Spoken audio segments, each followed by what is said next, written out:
In the case of nuclear or radiological fallout, people living around potential targets such as military bases and chemical plants may be advised to evacuate.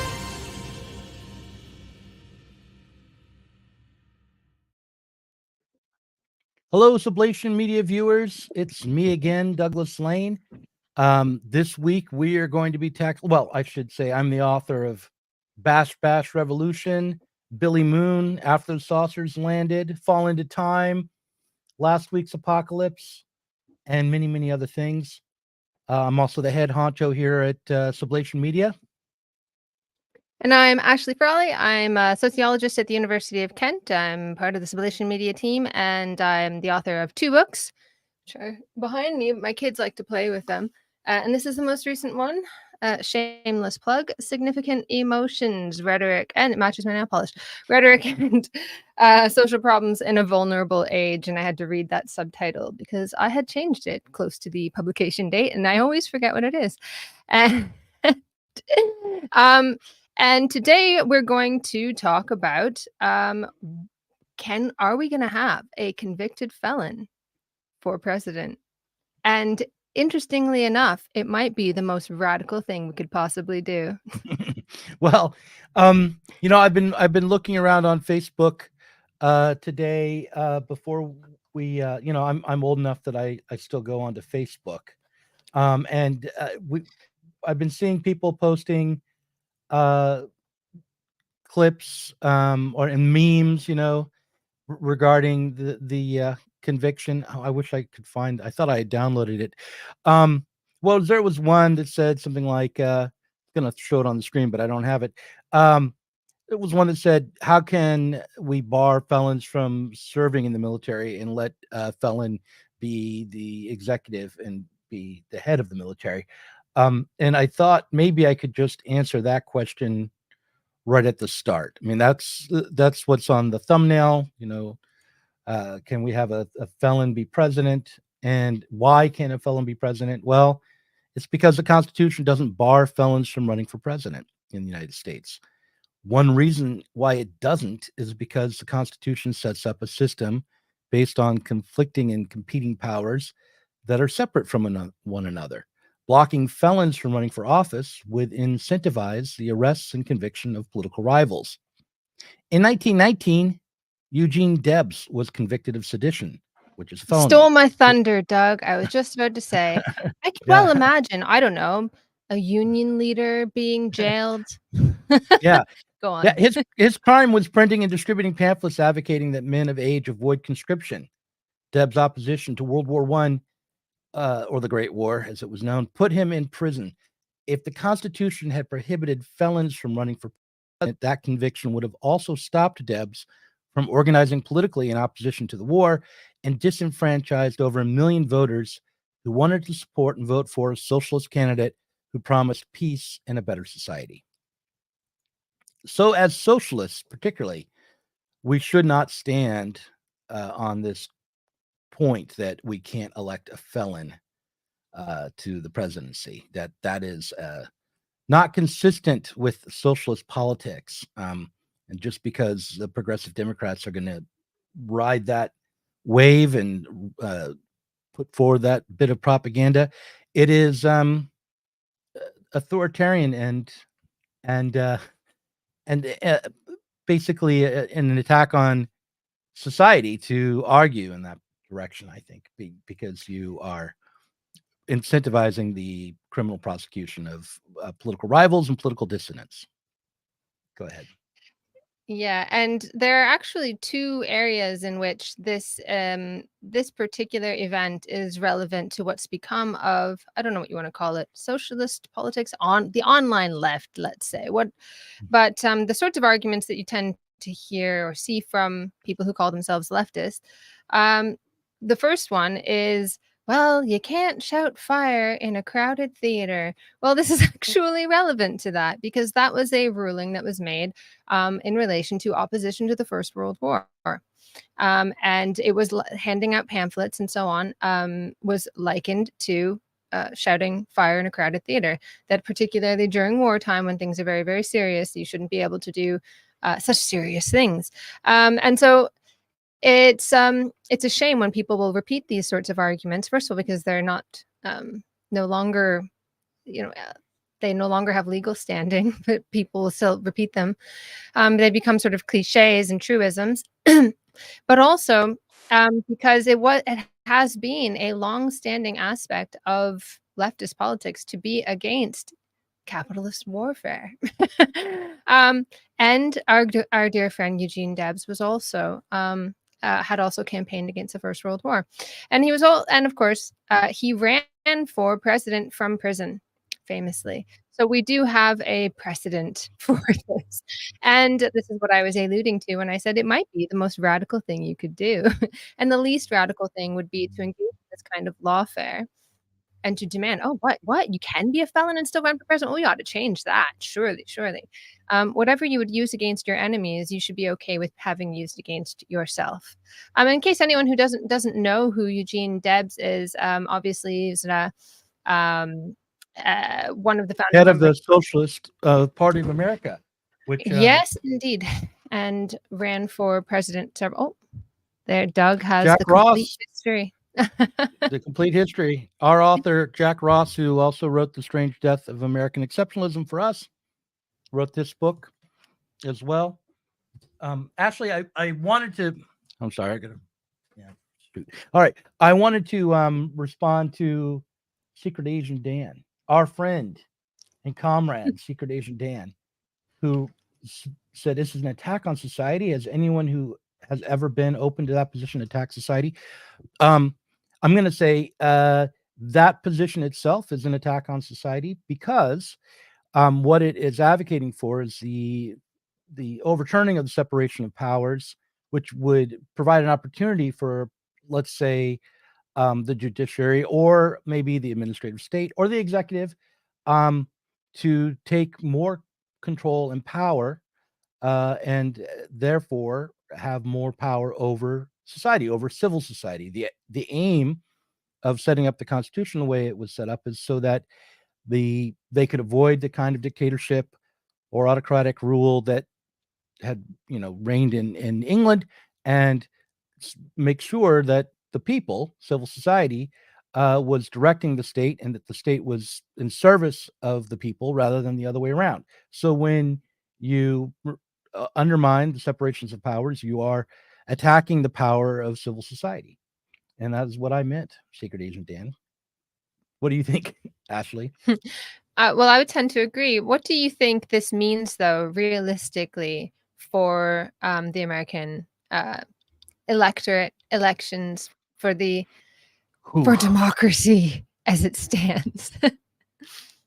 Well, okay, there's two ways to approach this moment, right? There's the question of, like, what will actually happen? Will it hurt Trump in November? Will this become a new standard practice in America, that we see these sorts of indictments and convictions being leveled against political rivals back and forth between the two parties, and maybe against third party candidates in the future? I think a lot depends on how people on the left respond. I actually think that the American left and those who would call themselves socialists have a lot more power than they think, and that they have been lending their power to the progressive Democrats for decades and decades.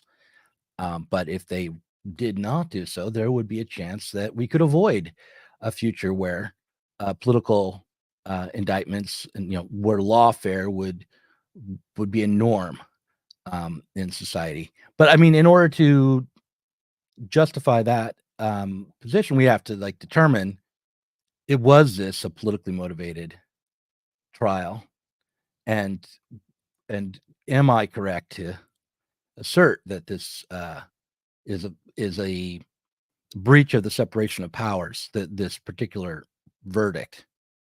So I have some stuff I could say. Maybe we can go through it bit by bit and talk about what I've Sure. written down. I mean, is there, perhaps I'm too cynical. Maybe it's the circles that I move in, but it seemed to me to be quite clearly a kind of lawfare, a kind of tackling of political opponents through any means necessary. Is there reason to believe otherwise? Well, there is a reason to believe that it could be otherwise, and there are limits to the kind of state power that can be enacted. Those limits come from the electorate and from the public. So it does matter when there are thousands in the streets. It matters what they're in the streets for, what their demands are, but also just that there's unrest. The state does rely on our quiescence and our consent to function. And so, while it's true that the politicians and bureaucrats will do whatever they think they can get away with, the question is, what are we going to let them get away with? Political Economy 101 says separation of powers is for liberals. All power comes from economic power. Well, if you think that all power comes from the working class, ultimately you're right, in so much as that the system, the material basis of society is labor, and the state is put in place on top of civil society in order to manage it and to overcome its contradictions. That's why it's necessary, is because civil society hasn't transformed itself. We haven't gotten beyond capitalist relations. But if you think, and I think as Political Economy 101 thinks, that will be done by instituting a permanent one-party state that will organize civil society from above through the use of violence and power, then I can see why you would not want that power to be separated. But if you think that what will happen to create socialism is that civil society will self-organize through the working class, that the working class will self-organize and transform society, then you don't want the capitalist state, to have so much power. So that's what I'll say to that. I should be talking to you and not to these commenters. I'm sorry. No, actually. I mean, and I should say, I really, sometimes when I'm just sort of like wandering around thinking as you do, I think about our commenters and I look forward to so I wanted to shout out to some of my favorite commenters, which is Kushlook. And if anybody's watching now, if you scroll through, there's some really, like, watching after the fact. I mean, if you look at people who watch live and comment, there's some really interesting discussion going on. I really like Kushlook and I like Eli Sanish, and I've actually made friends from our chat. So, and I even like Secret Asian Dan, even though he gets under my skin, he keeps me on my toes. And I felt his absence a couple of times. So anyways, it's keep your questions and comments coming. But I wanted to ask, go ahead. Go ahead. Well, no, go ahead. Well, I was going to say, I wanted to ask you, Doug. You said that there was that you had some points that you wanted to get through. Yeah, I have a bunch of stuff. I've been doing some reading. I had meant to get to reading the documents for Project 2025, but we'll have to address that maybe next week, because I just didn't get to it. Both of us have been working on podcasts, right? You've got one with Andrew Gold, the singer who for Never Let Her Slip Away. No. I've got an interview coming out tonight with Andrew Gold, who is the author of The Psychology of Secrets and host of the award-winning podcast Heretics. Wow. We were on Peter Boghossian's show together, the Spectrum Street Epistemology, and we had a very interesting conversation about secrets and cults and influencers. And I had so much fun making this podcast. I read his book, and at first I thought, oh, secrets, it was like murderers, cults, influencers. One of these things is not like the other one. And do you know which one is not like the other one? Murderers. No. They're not like the other two? Yes, cults and influencers, interestingly, have a ton of overlap. So watch out for that. Go head over to my channel at Ashley A. Frawley.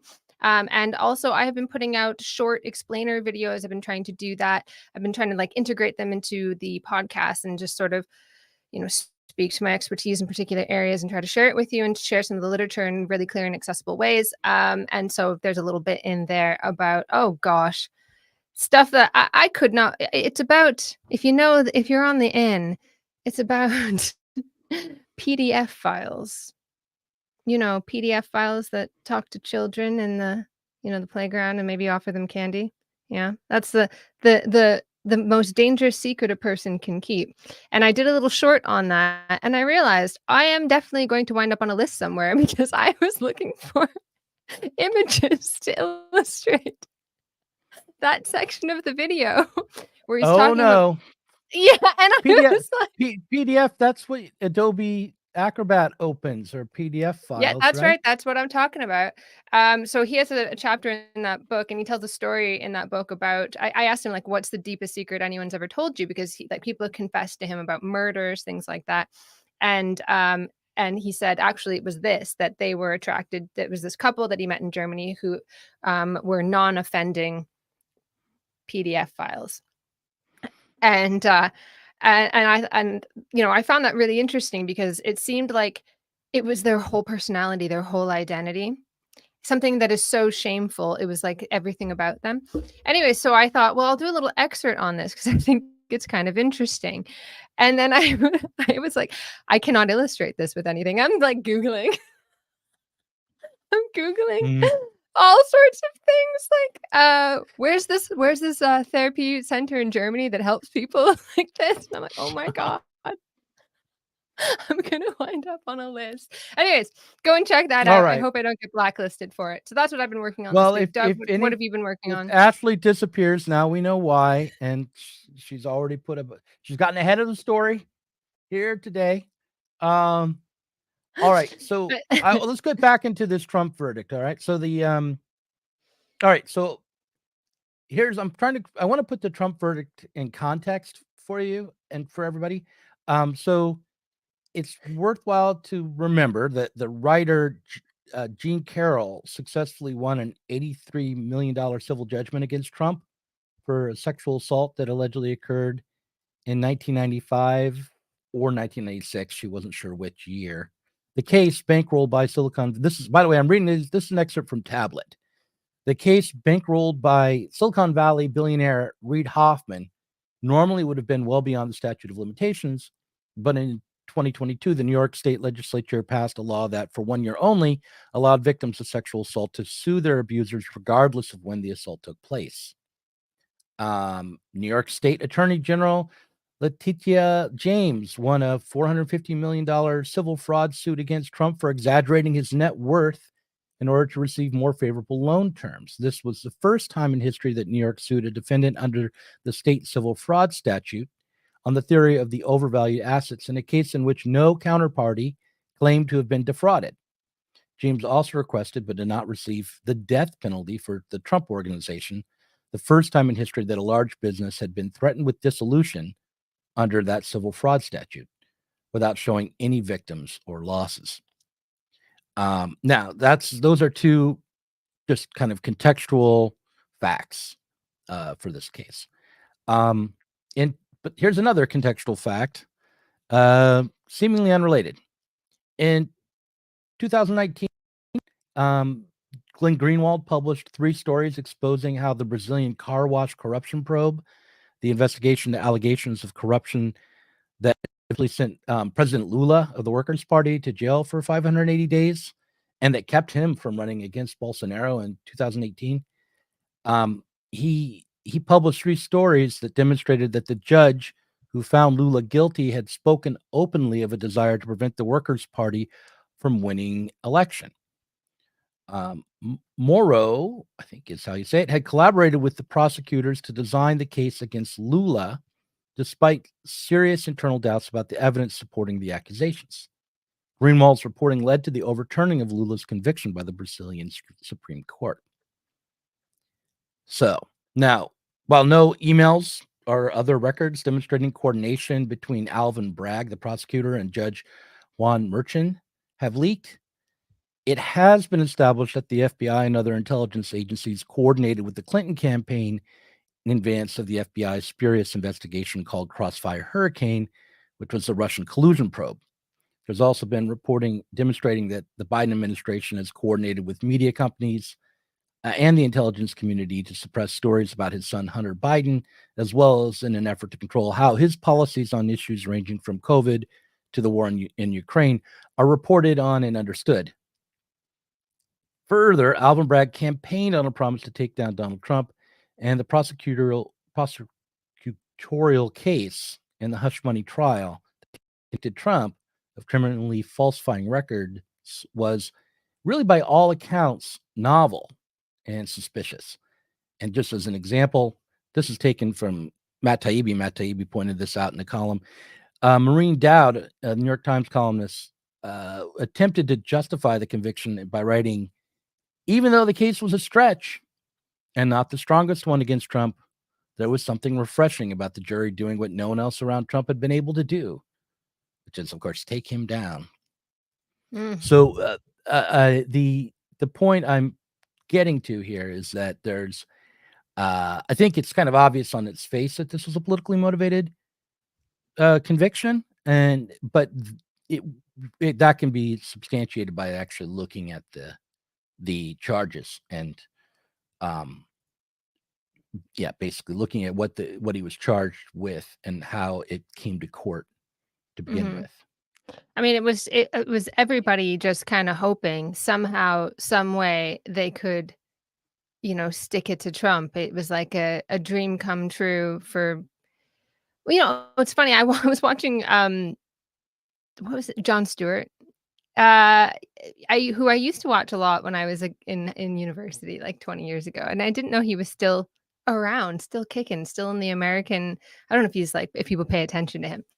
But he was like, wow, for a lot of people on the left, it was a dream. I said something like, it was a dream come true since, the 90s or something. And I was like, well, was it? Because in the 90s, Trump was on the left, wasn't he? Like he was a kind of libertine candidate who he was a Democrat. When he considered running for Democrats. So it couldn't have been. And he did run, I think, as a Reform Party candidate, or at least considered doing so. Yeah. It was a very interesting kind of reading history backward. But anyway, I wonder what this all means for, because obviously this is a really big year. You've got elections everywhere. People, the establishment, I don't know what you want to call it, people in power, people who are used to kind of, I don't know, calling the shots. They've had a tough go of it since about 2016. I've got a video on my channel about this, just a short one, like a minute and a half, where I talk about how, the powers that be want to put democracy back in the box. In the 90s was the age of apathy, and people were like, yes, that's, those in power, like that's how it should be. I want you to kind of look excited when I have a rally, but that's about it. I'll go out and I'll have a rock the vote campaign, and that's the extent of you guys getting excited about politics. And then 2016 comes and people are excited about politics in ways the establishment did not want. So you have this sort of like populist wave, and the populist wave has roots like obviously much, much earlier. And it kind of, if you want to think of it, it's like a wave that moves from Eastern Europe all the way until it hits North America.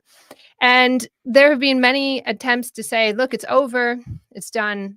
Populism is dead. It's back to business as usual. Biden was supposed to be like, look, we've dug up this dead corpse here, and this is the dead corpse of middle of the road liberalism. Here you go. This is what you get. Adults are back in the room. We're using this dude as a puppet. It's all good. Everybody can breathe easy. He's going to say all the right things as long as we poke and prod him to do so, and it'll be funny when he doesn't. So, but now I'm not sure that that's true. Do you think we could see something like the Antifa effect with Trump? Antifa shows up and protests something and blows it up on the news and makes it more popular than it ever would have been. Say that again. I mean, I'm not sure I understand the question. You mean, do you think Trump could this attempt to kind of, let's give it the benefit of the doubt, this attempt to do justice, to have justice be seen, because we don't really see that for rich people, right? People in power, they don't answer for what they've done. They pay hush money all the time. This is what happens. Rishi Sunak, has constructs a heated pool and a house for his plants, while the rest of the area that he lives in has to shut their pools off because they can't afford the power. That's fine. That's just business as usual. All right, now we got a chance. We're going to stick it to him. But could it horribly backfire? Could it be Oh yeah, a I think it a could. rebirth of that dwindling populist moment? Yeah, I think it. Well, I do think it won't be the same populist moment, but I do think there's a chance for. Look, I think we may have already been seeing how the Democrats' attempt to go after Trump have only catapulted him and his campaign. It seemed to me that before the first conviction, or I'm sorry, the first indictment, um, Trump's campaign was floundering, and it looked like it was DeSantis who would get the nomination. At least that was sort of the conventional wisdom. And it was only after the indictment in New York, this one that he just was convicted for, I believe, that his campaign sort of started to get some wind in its sails, and he rebounded. So I do think that that's so far been what's happened, but whether or not it's the same level of populism as before, I'm not sure. It feels, and just my intuition is it feels different. I want to address Joseph Grosso, who says mockingly of me that, oh well, Matt Taibbi says so, now I know it's true. And just point out to Joseph that what I said was that Matt Taibbi had pointed out to me what Maureen Dowd wrote in the New York Times. So if you doubt that Maureen Dowd wrote that, go look it up, because that's an easily checkable fact. He was not making any, was not quoting him to say, oh, Matt Taibbi concluded this speculative thing about the conviction, but rather just that he was quoting Maureen Dowd. So if you, and so I just wanted to point out, yeah, I found that in Taibbi's article, I wasn't reading Maureen Dowd directly. That's all I was doing. But no, I love to hear from you that Maureen Dowd didn't say that. And in which case I will be glad to go after Matt Taibbi for misdirecting me about what was in the New York Times. Okay, so Okay, so because I do think that just to finish the point about populism, mhm, I do think that this has been a real terror for those in power, and there have been attempts to ensure that politics is back in the hands of, the safe candidates. But all that's produced is a situation, for instance, in the UK, where it's like, is there an other option? When I go to the ballot box, is there like a none of the above that I can tick here? It's a really terrible kind of situation, and it's a terrible situation when you have no possibility of anything outside of two-party politics. But it is a wonderful situation if you just take it as a barometer of the fact that people are conscious that those in power do not represent them, and they have a sense that they can choose for themselves, even as people scream and cry. This is what Brexit, I think, said. Even as people like, no, you're shooting yourself in the foot. You're doing all these terrible things. There's Will Davis writes this book that he says it was like Brexit was a self-inflicted wound by people who were suffering from PTSD, is this sort of thing. It's this futile attempt to control their situation. But I remember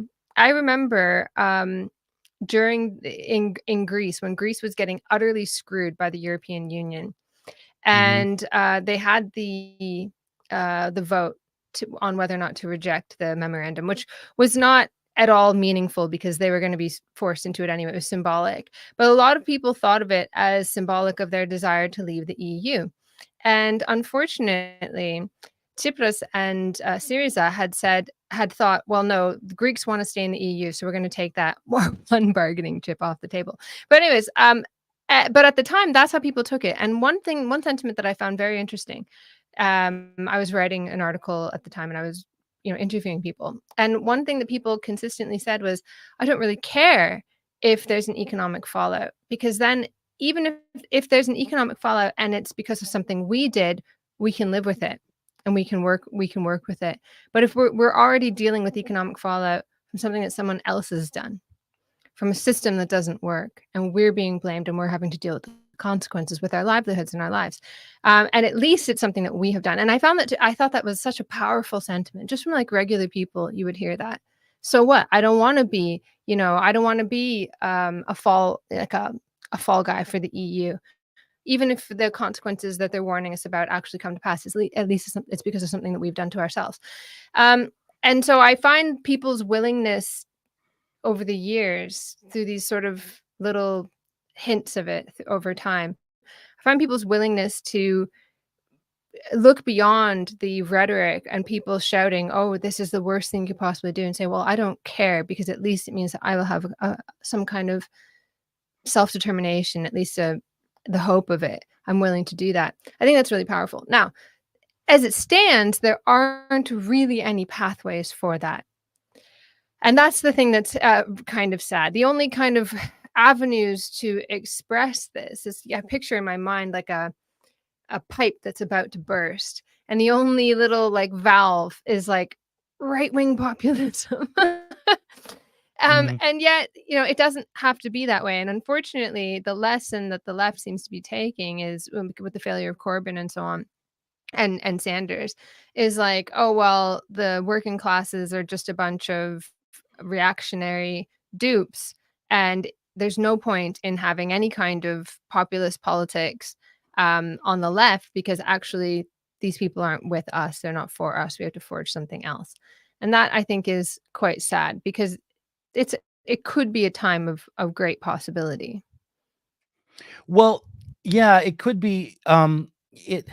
It is, I think, a time of great danger too, though. And one of the accusations that got hurled at the populists, both in the UK and in the United States, was that it was that the populists were backing demagogues and violating social norms and political rules that might not have been formalized, but which nonetheless helped society function smoothly. And I would say that the biggest violators of norms, rules, and laws, probably since 2016, or at least equal, they're at least equal with Trump, would be the Democratic Party. The question, but just to kind of return to the verdict here, the question that is in front of us is, how does a socialist left, because that's who we're aimed at, understand and relate to this verdict, and then how are we going to understand this election? I don't think we're going to have much of a way to influence it, but at least we could try to understand what's happening, and maybe organize politically in response to it, but that will take time. And the first step will be to try to be independent of the Democrats. But what I said last was something about how Greenwald exposed the corruption of the Brazilian car wash investigation. That was an investigation into corruption within the Workers' Party in Brazil. And I'm setting up a comparison there between that and what's happening to Trump now. That's when I quoted Maureen Dowd through Matt Taibbi. It is fairly accepted, even amongst Democrats, at least pundits who are Democrats, that this case was a stretch, novel. I think that people were surprised that the convictions were achieved. And the reason why they thought this case was a stretch, or so many people are calling it that, is because the crime that he's accused of was a misdemeanor. And it could only be brought to court at all if it was elevated to the level of a felony, because it had passed the statute of limitations. So the claim was that he falsified records and business records, which he was found guilty of doing. But the reason it was a felony was because they claimed it was done as an attempt to cover up another crime, namely the crime of criminally influencing the outcome of the election. but just what crime Trump was planning to commit in order to illegally influence the election was never determined in the trial. And in fact, it was explicitly left out of the proceedings. Judge Merchant instructed the jury could find Trump guilty even if they did not agree on what crime Trump had committed or planned to commit. In fact, here's the instructions that the judge gave the jurors. Although you must conclude unanimously that the defendant conspired to promote or prevent the election of any person to public office by unlawful means, you need not be unanimous as to what those unlawful means were. In determining whether the defendant conspired to promote or prevent the election of any person to a public office by unlawful means, you may consider the following: violations of the Federal Election Campaigns Act, otherwise known as FECA, F-E-C-A, the falsification of business records, or violation of tax laws. So this verdict of guilty, the convictions, were obtained without any unanimous decision as to just what crime Trump was attempting to commit. Violating the Federal Elections Campaign Act's limits on contributions, which is one of the things that they could have found, does not constitute a felony in and of itself, but can only rise to the level of felony if they are made in an effort to commit another crime, such as bribing an official. So the crime itself that he is accused, one of the crimes that he's accused of trying to cover up by falsifying the business records, is itself only a misdemeanor unless it's done, this illegal campaign contributions, in the service of committing another crime. So this is a very hinky conviction.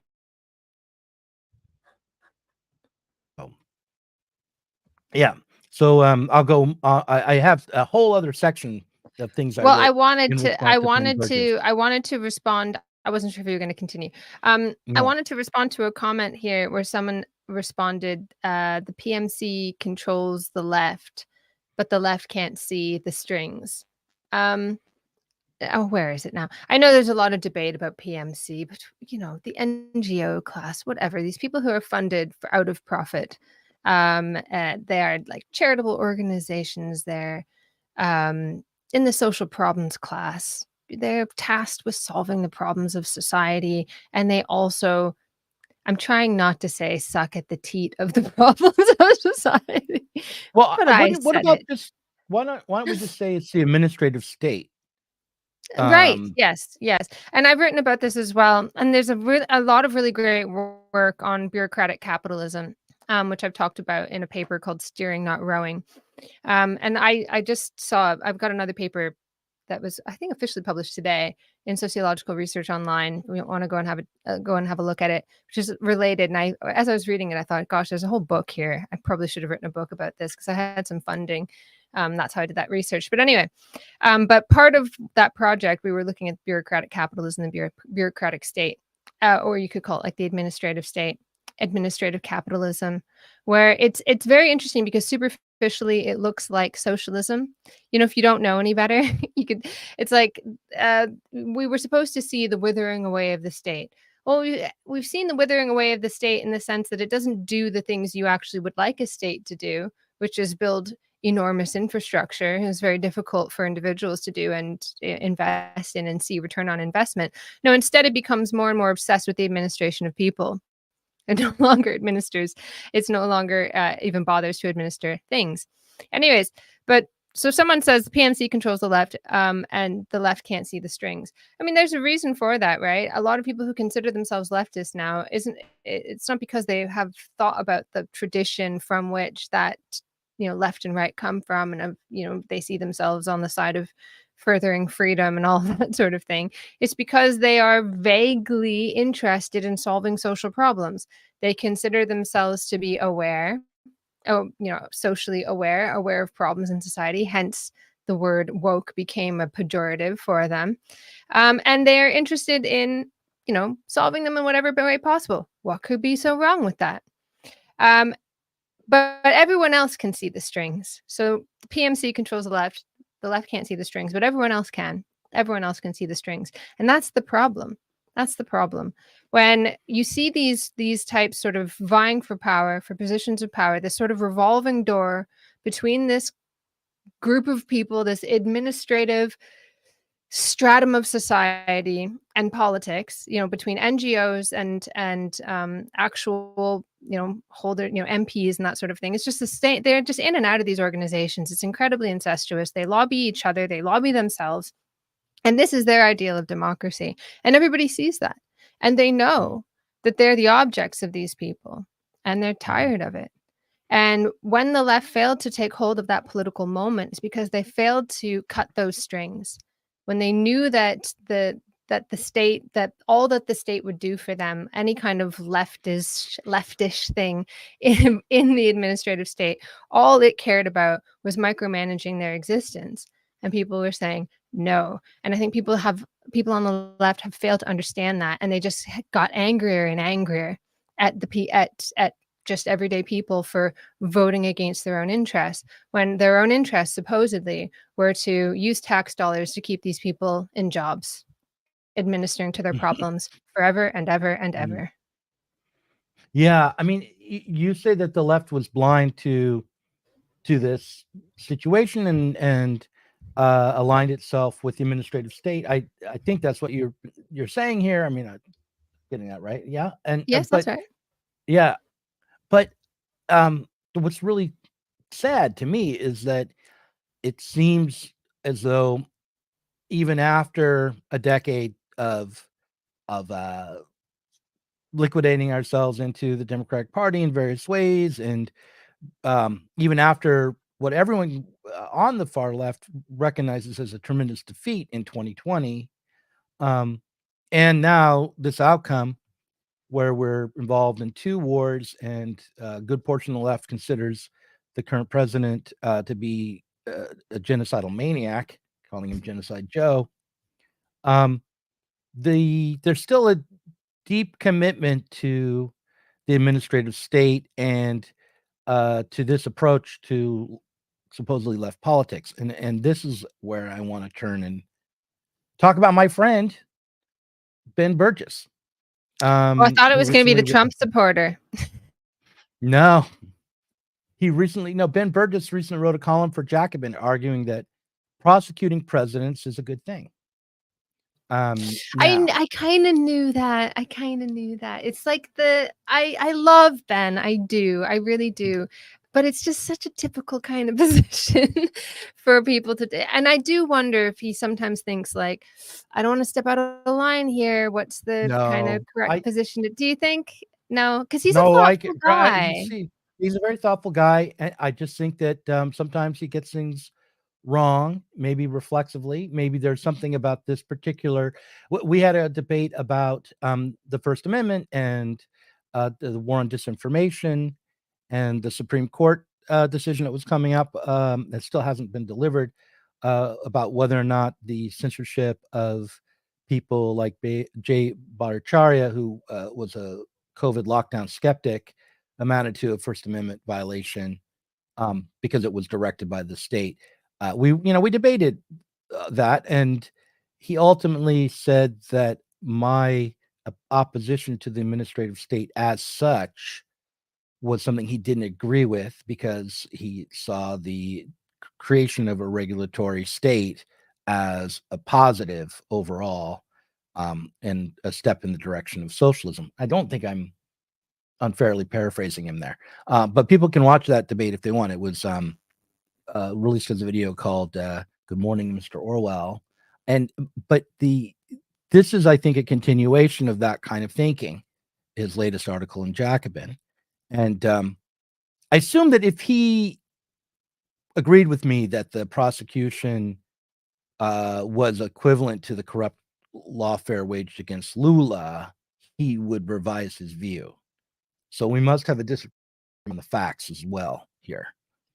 But however, I think we should all also take heed of the argument that the president or presidential candidates should not face criminal conviction on a different basis, rather than just whenever it's corrupt, which it is in this case, but on the basis of the separation of powers itself, We should recall that the court's power derives from its right to use violence and force to take away our liberty.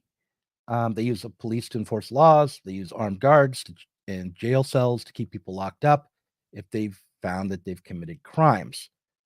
The constitutional doctrine that allocates the powers of the national government amongst three branches: the legislative, which is empowered to make laws; the executive, which is required to carry out the laws; and the judicial, whose job it is to interpret and adjudicate legal disputes, is separated for a reason. Each power belongs exclusively to a single branch. Others are shared among the branches, but the president is the commander-in-chief of the armed forces. Congress has the power to declare war. I'm just quoting actually here from a pretty standard definition of the separation of powers. The framers believe that the separation of powers would ensure that no one person or group of persons would be able to create, administer, and enforce the laws at the same time and become too powerful, become a dictator. So during the founding era of the United States, President James Madison wrote, "The accumulation of all powers, legislative, executive, and judiciary, in the hands of one, a few, or many, may justly be pronounced as the very definition of tyranny." So I think we just have to remind ourselves that the courts are not above politics. They're a branch of the government. And we might debate just how much protection a president or presidential candidate should have from criminal prosecution. To argue that it is good for this candidate to face criminal prosecution in this case, because it opens the door for further criminal prosecutions against presidential candidates, is to advocate for the overturning of the separation of powers. Burgess suggests in his article that former President Barack Obama should have been prosecuted for the extrajudicial execution of Anwar al-Awlaki. Anyway, I should not have that much trouble with that name. Al-Awlaki. However, in reality, Just if we were stop. to anyway, he was a put on a terror hit list. He was an American citizen, Anwar was, and nonetheless, I think that despite the fact that Obama, was acting, was put forward an illegal order, and that violated the Constitution, violated laws, we still have to hold to the constitutional framework that's meant to protect us from dictatorial rule. So if we want to uphold the doctrine of separation of powers, we should say that Obama should not have been indicted and convicted, but rather he should have been impeached. I have more here. I'm going to just finish this off. During Trump's attempt to be granted immunity from prosecution, a federal judge asked if a president could be criminally prosecuted for ordering a SEAL team to assassinate a political rival. Trump's lawyer responded he would have to be, and he would speedily be, impeached before the criminal prosecution could proceed. This was considered outrageous at the time. The judge responded, "This means the president could order the military to murder a political rival, and there would be no way to hold him accountable as long as 34 U.S. senators stood ready to vote to acquit." So the problem was that they wanted the president's behavior to be able to be limited by some means other than politics. However, there are some ways to limit the president's other than politics. For instance, soldiers are not obligated to follow illegal or unconstitutional orders, so that could have been blocked simply on that basis. But if this had happened, if Obama, instead of ordering the assassination of a supposed terrorist who was a U.S. citizen, had it instead ordered the assassination of Jeb Bush, if that had been exposed, I think the political task of motivating the people to impeach him would have been easy to accomplish. And if it isn't easy to accomplish, then something pretty weird is going on in our politics. But in any case, I do think we have to hold on to the separation of powers and recognize that it's there not for some esoteric reason, but in order to make sure that finally and ultimately the government is answerable to the public, and the public's not answerable to the government. So okay, can I want to just give fair play to Ben. His argument that this is a good thing. Can I just hear a little bit more about what exactly he's saying, so we're not sort of straw manning him? Is it does he kind of just say, like, on the basis of it being a good thing that we subject those in power to, legal processes like everybody else? Because I can understand that, right? That's what he's saying. Yeah, he's saying, Hmm. like everyone else, the president should be subject to the power of the courts, Mm-hmm. regardless of his title. But to say that is to ignore the separation of powers. It is not as though there's an incentive to criminally prosecute everyday citizens for political reasons, the way there is at least the potential for the courts to be competing politically with the executive branch. So checking Okay. their power against the executive is important, because otherwise there's a potential for the judiciary to gain dictatorial power. Right, of course, that's what we've been arguing. But the counter argument, I suppose, would be: are you then saying that the president should be immune from prosecution? Not if he's impeached. And maybe not in every case either. Maybe he should be like, if he's going out on the sidewalk and randomly shooting passersby, the cops should stop him. He should be impeached, and then he should hold trial, but be put on trial. But in this particular case, which was pretty clearly politically motivated and corrupt, to then argue that, we should take the shackles and take the handcuffs off not the cops, but the judiciary to go after presidents, is a mistake. And his argument was, well, look, so many presidents have done things that are illegal, and in his list of illegal acts includes lots of things that are considered war crimes, right? But ultimately, deciding what is and isn't a war crime is political. It's not simply a matter of calling balls and strikes. It's not simply a matter of some apolitical force coming in and deciding.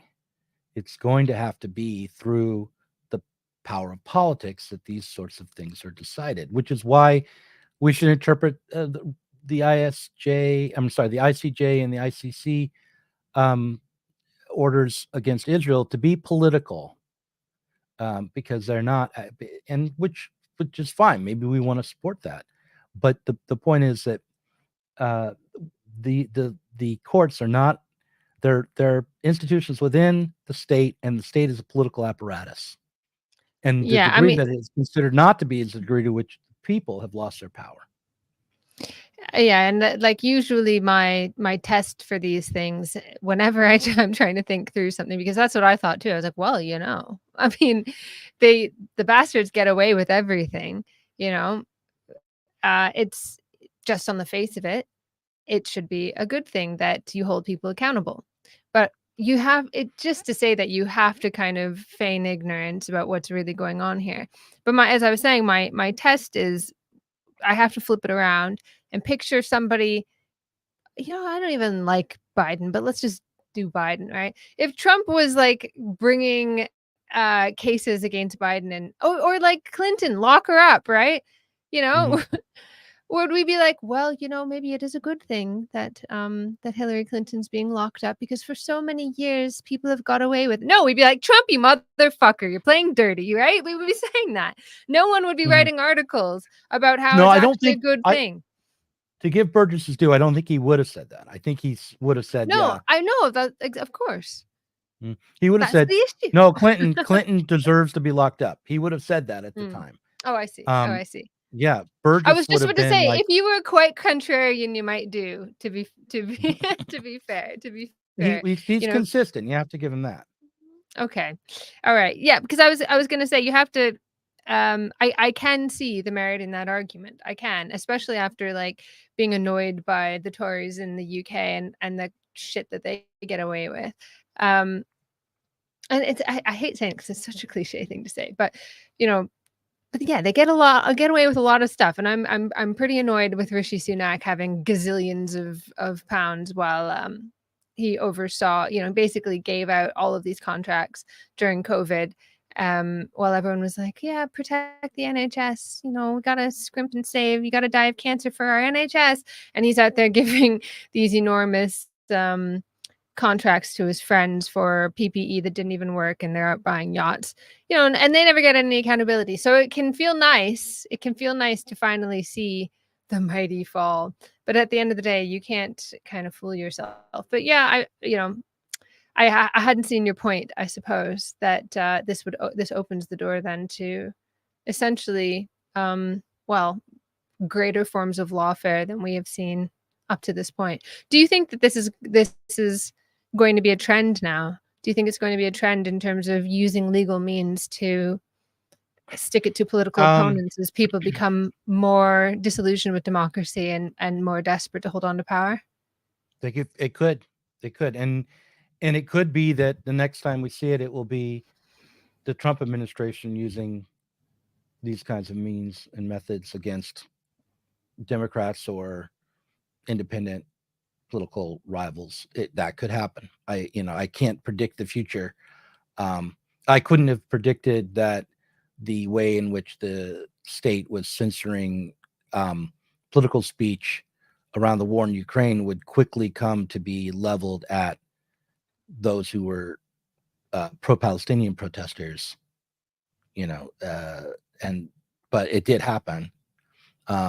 I could say, oh, this will continue, but I can't say exactly how. But the main point here, I want to be clear, like, you can think all the things that I think or argue the way that I'm arguing and not endorse or want to vote for or like Donald Trump.